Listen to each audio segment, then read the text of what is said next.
Fala pessoal, antes da gente começar o assunto, preciso dizer para vocês que boa parte das visualizações é de gente que não está inscrito. Então, se você está vendo esse vídeo no YouTube, você se inscreva no canal, você clica no gostei, não se esquece de comentar, dá o teu feedback, que eu sei se está indo bem ou se não está. É através do feedback de quem assiste, certo? Se está do jeito que vocês gostam e se dá certo continuar.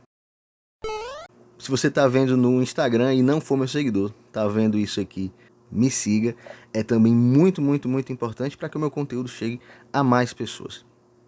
Pois bem, vamos ver aqui qual é o assunto de hoje. Se você não estava congelado, se você não estava preso, sem acesso à internet, você não estava em coma ou morando dentro de uma caverna, você vê as declarações polêmicas do Elon Musk ontem, né, que desafiou a justiça brasileira e disse: vou levantar todos os bloqueios e suspensões aqui do Twitter.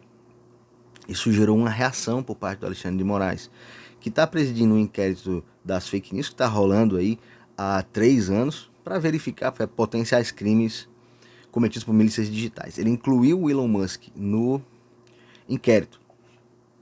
Agora, qual é o sentido do Elon Musk está incluído nesse inquérito? Por suposta prática de crime, óbvio. Agora, qual foi o crime que ele cometeu? E segundo, se aplica a lei brasileira nesse crime. São duas dúvidas importantíssimas.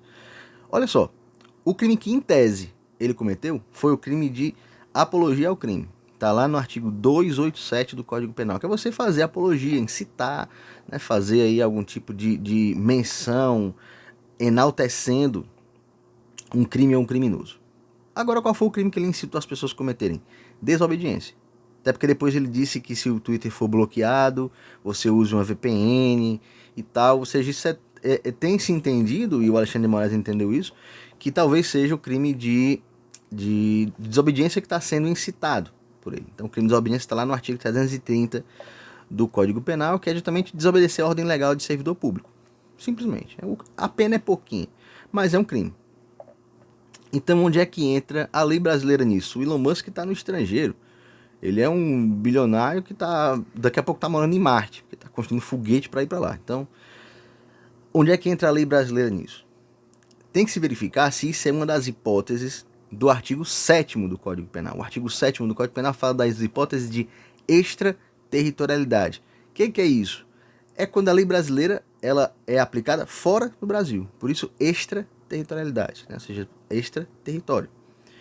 Então, desse jeito aí, a gente tem que ver. Lá no artigo 7º, inciso 1º, se eu não estou errado, letra B, são os crimes que, embora cometidos no estrangeiro, aplicadas à lei brasileira contra a fé pública da União, dos estados, do município, pode ser aplicada à lei brasileira, certo? Ou seja, ao menos em tese, o sujeito passivo do crime de apologia ao crime é a coletividade, mas o sujeito passivo do crime de desobediência é a fé pública. É a ordem legal do servidor público, que é a manifestação da fé pública. Então, por via transversa, é um crime que atinge a fé pública. Então, ao menos em tese, salvo o melhor juízo, o Elon Musk praticou um crime cuja punição pode ser a lei brasileira. Primeiro ponto. Depende, para que isso se torne realidade, de uma cooperação. Porque perceba, está na lei brasileira. Mas só que também tem a lei americana, a qual o Elon Musk também está sujeito. Então, ou seja, precisa ver um acordo de cooperação PF, FBI ou alguma coisa assim para poder verificar se isso ou como isso vai ser operacionalizado. Então, ou seja, o intuito desse vídeo aqui foi tentar entender a fundamentação jurídica disso.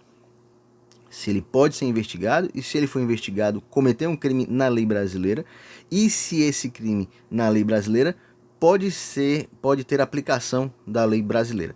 Então, ou seja, perceba, a gente tem que entender artigo 287, apologia ao crime, artigo 330, crime de desobediência, que foi o crime que foi incentivado, supostamente, e o artigo 7º, as hipóteses do artigo 7º de extraterritorialidade.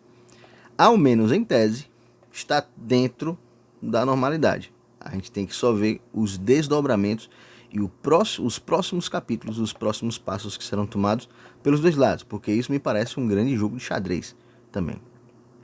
Então é isso, moçada. Videozinho curto aqui. Até a próxima. Fiquem com Deus. Valeu.